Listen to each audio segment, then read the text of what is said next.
Hello, this is Leanne in Adelaide, and it's the day after our hottest day ever recorded, and I'm surveying the garden for damage. So yesterday it was 46.6 degrees Celsius, which is equivalent to 115.8 Fahrenheit, and that's the official Bureau of Meteorology, the actual temperature. And as you can see, some plants, starting with this palm, very obvious sun damage there. We did water several days beforehand as well as on the day itself, but there's only so much plants can handle. A lot of damage on the various cannas as well. They'll recover fine, but they don't look very pretty. Got a bit of a clean-up job to do today. Got some more damage, even though that one was under that palm leaf, there's still damage there. And again, you can see some signs of crispy leaves. Look at this monstera.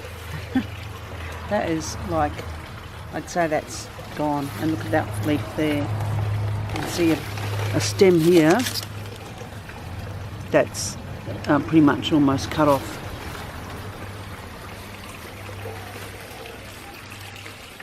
Cordyline, they haven't fared very well, and they get a bit of shade here. They're still not looking good. Now the elephant ears, that's handled the sun remarkably well. A little bit of shelter there, but not a lot. Got bamboo here that had some brown tips to the leaves beforehand anyhow, so that doesn't really look that much worse. This is a palm we planted a while back, say about 6 months ago. The newest leaf seems to be okay, but this older one doesn't look good at all. So it's a newer one in front, and then we've got a little frond coming up just here. These dracaenas got through remarkably well, and the flowers fared poorly because they were looking quite good only 2 days ago, and they're pretty much gone over. Those cannas. This canna here is a Stuttgart, which is actually a shade, prefers shade, but as you can see, cannas are pretty tough. Okay, yes, the leaves are burnt, but there's still enough foliage on there for me to feel confident that that will pull through.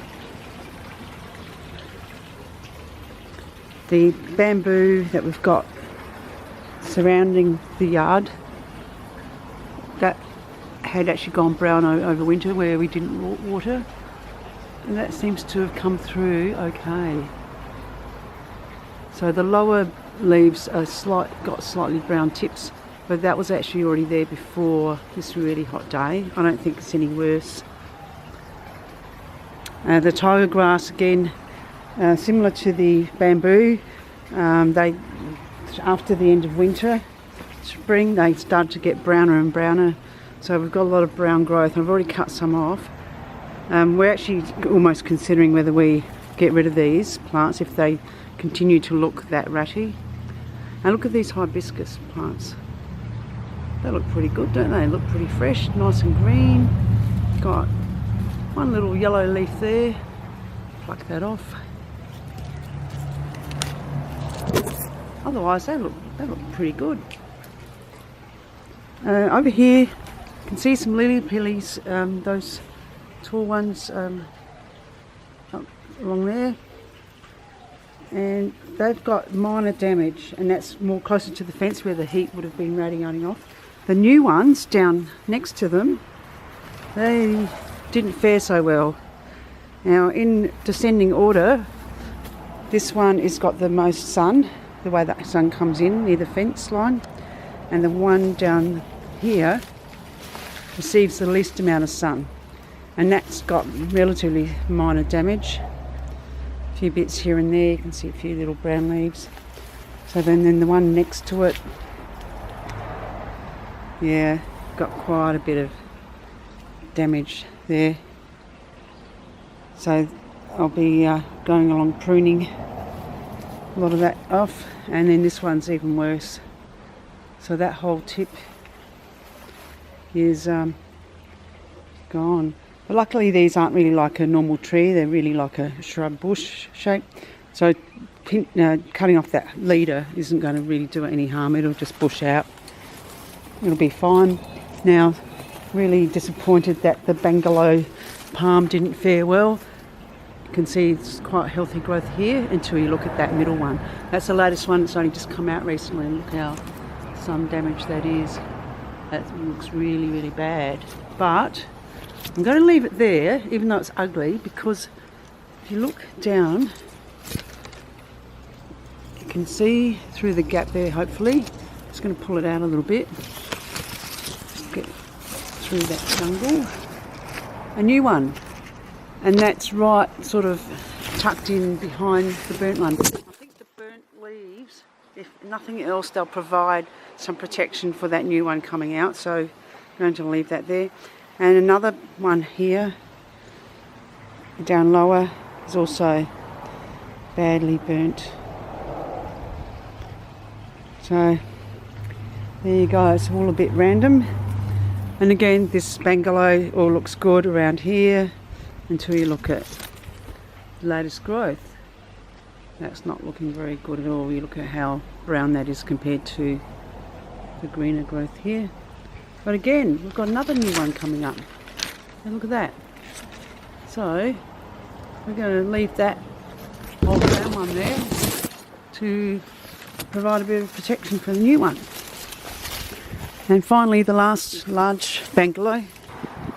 So this is the last of the larger ones. The rest are a lot smaller and they seem to go okay. That doesn't look too bad, probably because frond hadn't just opened in the last week or so. We've got one coming up here. The tip seems to have come off, but I don't think that was anything to do with the sun and the extreme heat. And then we've got sort of minor damage elsewhere. The ginger, that prefers a bit of shade. That's not looking very good. In fact, it's not performed well there at all. The soil's very sandy. It likes moisture retentive soils. So again, we might have to just pull that out because it really struggles the whole time. Even when the weather's mild, it doesn't seem to be that happy. Right, there's the younger bungalows. So yes, they've got damage, but only on part. So I might just snip those little damaged bits away.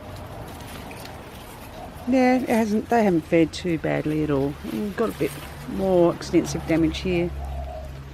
Probably doesn't show up as well on the video how discoloured that is, but hopefully you can see that contrast between the nice green there versus what you're seeing up there. All in all, surprising how these fed. Now these ipomoeas, during the heat, they were completely completely limp to the point where I thought, oh, they can't survive surely. And then they just come back like that. Same with these chilies in the self-watering pots. Very, very limp. And they had as much water as they wanted, but just plants can't handle. They can only handle so much. Like the top of the soil was really moist. It's a good wicking potting mix we've got in there, and these were flopping over like mad. And yet look at them the day after. They look fine, don't they? And what we did yesterday, this big self-watering pot with basil, we picked heaps of it, but left a still reasonable amount of growth, thinking that, okay, we sacrifice some of that might get burnt, but we've got nice fresh basil. And last night we had a beautiful pesto made with all that freshly picked basil, and we picked a huge amount. Right, they were scattered. This pesto is made from basil in that pot, plus we've got a few basil plants under these ones where the chilies are growing, and also over in those pots a few basil plants scattered in there. So, let's see. The other thing I was worried about was the ficus plants that we repotted a while back. That was around about November-ish. Can't recall exactly when, but I'd say about early November. And they were replanted from pots that were big, but reasonably big, but into pots that are really big. And they look okay. Now that one received almost full sun all of yesterday. This one, some partial sun and shade. That one's not looking too bad at all. And if I go back to my video where I made the video on the repotting huge ficus pots plants, we'll see in that video that those ficus trees didn't look anywhere like this after they were repotted. And this is the third one down the side. You can see it gets a bit of sun here, just morning sun, and pretty much in the shade all afternoon.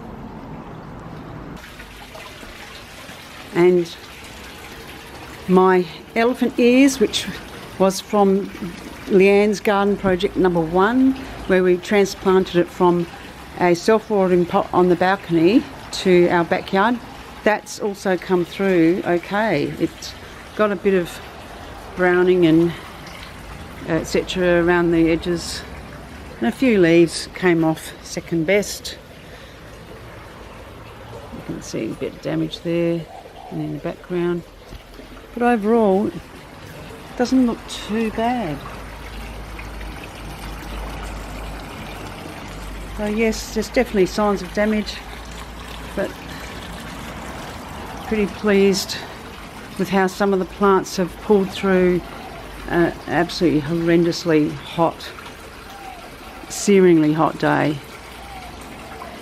And before we go, here's the Birdbath Planter that was only done less than a week ago, and all those plants had quite small roots.